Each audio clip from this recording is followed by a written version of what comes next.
ஓம் நம சிவாயா. சிவபெருமானுக்கு மிகவும் பிடித்த பூ எது தெரியுமா? தும்பைப்பூ. இந்த தும்பைப்பூ வெள்ளை நிறத்தில் சிறியதாக இருக்கும். இந்த பூ சிவ பூஜைக்கு மிகவும் உகந்தது.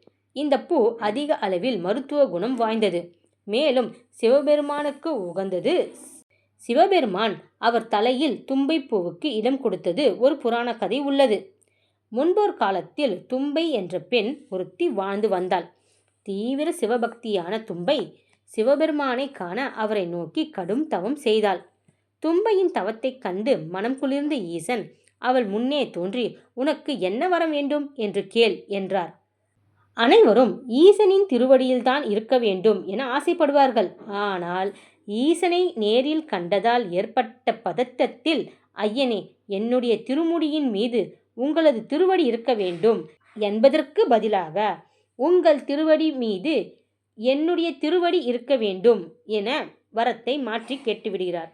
சிவபெருமான் அப்படியே ஆக வேண்டும் என்று வரமளித்தார். அதன் பிறகுதான் கேட்ட வரம் தவறு என்று புரிந்து கொண்ட தும்பை சிவனிடம், ஐயனே, உங்களை நேரில் கண்ட பதற்றத்தில் தவறாக கேட்டுவிட்டேன், என்னை மன்னியுங்கள் என கூறினாள். உடனே சிவபெருமான், தும்பையே, உனது பக்தி மிகவும் உயர்ந்தது. அதனால்தான் அடுத்த ஜென்மத்தில் பூவாக பிறந்து எனக்கு தலைமுடி அலங்கரிப்பாய் என வரம் அளித்தார். இப்படி தும்பை என்ற பெண்ணே பூவாக மாறிய கதை.